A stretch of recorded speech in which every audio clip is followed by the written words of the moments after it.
What's going on, guys? ChaseWins.com, Tuesday, February the 18th, coming to you with a dedicated NASCAR recap for Patrick's Daytona 500 card, the first race of the season, and it was most certainly a success, as we said it would be.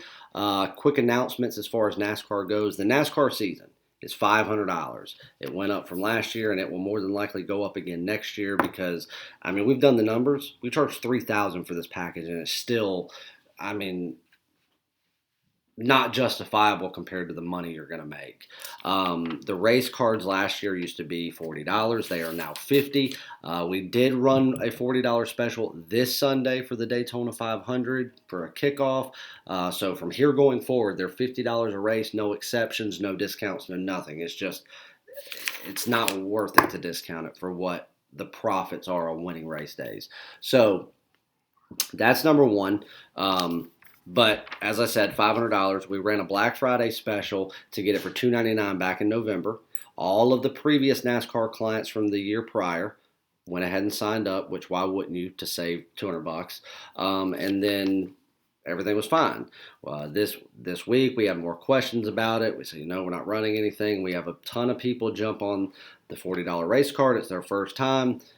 They were blown away week one. Now they want to buy the season and they want a discount, of course. Well, Patrick and I had already talked about it. Had we not, then this wouldn't be happening. But this is something we had decided to do anyway. So tonight at 12 midnight Pacific time, the price of the season will go back to $500. But until then, you can buy the NASCAR season for $299. It's on the website. It says NASCAR Season Pass, $299. Buy it, and every Sunday you will get the race card. We do not do Xfinity. We do not do Truck Series. It's only the Cup races, which are typically Sunday afternoons, Sunday evenings, throughout the summer. And I think it goes, last year, I think it may have ended the last week. It was either right before Halloween or the week after Halloween. It runs until damn near November. It's 36 races. We got 35 to go. Playoff races are included. Premium, top play, prop bets, future bets. Any single thing Patrick releases for the duration of this season, you get with that season pass. There is no upgrade, upcharge, or anything that you would not get NASCAR related. So, $299, make sure you get that. Midnight Pacific time, it goes back up. I will not be answering emails tomorrow regarding, can I have the discount? I missed it. I forgot about it. I didn't want it, but now I want it. My mom said I couldn't have it, but now I can have it. My wife was beating on me. I've heard every story in the book as to why someone couldn't do something, 4 minutes earlier. I don't, but hey. So I want everybody to jump on. I really do. But this is Patrick stuff. When you got to take in a credit card processing fee and you've got to take in a 5% business expense fee, it doesn't leave him with much after, taxes to justify what he's given you. But all of it goes to him. So, eventually, when after this deal we just signed, if everything goes the way we want to and we complete everything we want to complete in 2020 season, then he'll be retiring after 2020 season and coming on with me full time at that, and along with what we're doing on the side. If not, he's still planning on retiring at the end of 2021, and then hopefully coming on with me full time to just do this. And at that time, he's got to earn a living. He's going to be retired, but you know what I mean. He ain't going to come out here and, not work to break even. You can sit at home and do that. But, guys, I cannot stress enough how this guy's the best on the planet, and it's not even remotely close. So make sure you take advantage.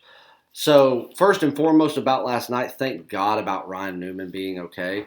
I was getting a ton of text messages yesterday as to why I was not putting the recap on Twitter when it happened because of how great of a turnout it was. And I was like, man, I don't want to say anything until I hear about Ryan Newman. That's all I thought about. Because I wasn't watching it in real time. I coach my daughter's team, so we were having evaluations last night for the draft that we've got for this upcoming season on Thursday night.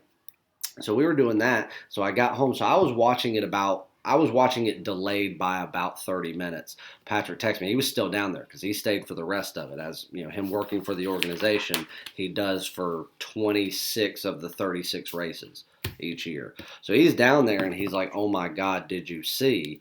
And then he's sending me like somewhat video of what's going on because he was trying to video the final lap, taking the checker flag. Obviously, we had Denny Hamlin to win the race, and that's kind of who was put in position for it. And he caught that video, or at least part of that wreck, and it was just, man, it was unbelievable. So when it happened, and he was saying that there was no radio communication, all this. I mean, not only was I just worried to death about Ryan Newman, whom I don't know. I didn't even know who he was until last year, but I mean, it's still another human being. It's still another athlete. And it's like basically watching somebody potentially lose their life right in front of your eyes is not something that I want to do, especially when they went out there to do what they love and what their job is, and they may never come home from it. But I do know that he has 2 young children. And all I could think about was what are his children going through mentally until they hear what the doctor says about whether or not their daddy's ever going to be okay. So about 15 minutes before the news broke public, he called me and told me what the internals of NASCAR got as their press release from the medical staff, which was supposed to make it to all corners of the organization before the media was allowed to have it. And he said that, and then of course 15, 20 minutes later it was released, and then I felt okay enough to put it out there. So a recap for everyone that has not seen it. We had 3 head-to-head matchups. First one being Denny Hamlin versus Kevin Harvick at -135. The pick being Denny Hamlin. Obviously, he won the race, so a winner there. Then we have Ryan Blaney. Oh, crap. Hold on. Almost lost it there.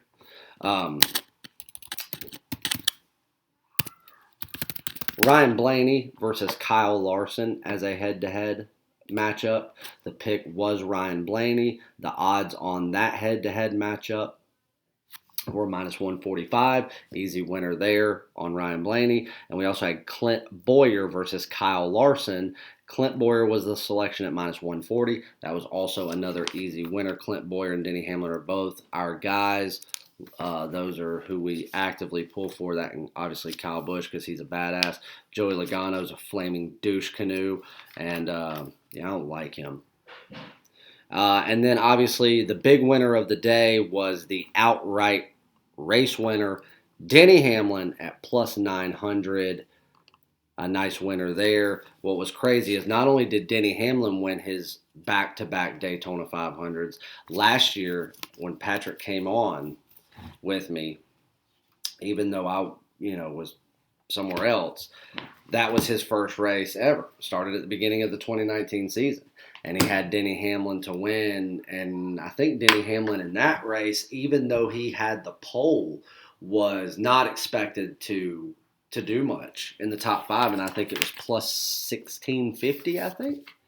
And he won. So not only did Denny Hamlin win back-to-back Daytonas, but that's back-to-back Daytonas of Patrick having it on his card and cashing in big. So awesome there. Sweep of the board. Doesn't get much better. And that +900, that's peanuts compared to some of the plus money stuff he had last year. +26, +1800, +3600, +3200, +2850. I mean, it's just insanity what he does. It blows my mind week in and week out. All these so-called NASCAR experts out there, your veterans of the industry, the ones that brag about their 20, 25, 30 years experience, they're going to give you a -200 head-to-head pick, just one, for the $40 or $50 a week that they charge. Very, very high risk as far as juice, cashing in less than 60% of the time, or you can get 80% plus winners that are never going above 160, which it's rare to even get that high, and all of your race winners are, +900 small for him. But it was the Daytona 500, and he was dialed in. Denny Hamlin had to start at the back of the field, mind you, because he failed an inspection. So he started back in like 43rd place, won the race. Ryan Blaney was a backup pick. Guess where Ryan Blaney came in? Second. He's the best in the business, guys. Don't miss out. If you want to miss out and pay $500, that's fine. That's just going to put more money in his pocket. He more than deserves it. But if you want to save the $200, he wants you to. I want you to. Go get it. It's on the website, chasewins.com. Congratulations to a fantastic kickoff to the 2020 NASCAR season. And we will see you this Sunday yet again for another pick and another huge cash-in day. Go get it, $2.99. If you have any questions, chase at chasewins.com. I'll get back to you as soon as possible. Thanks, guys. Appreciate it.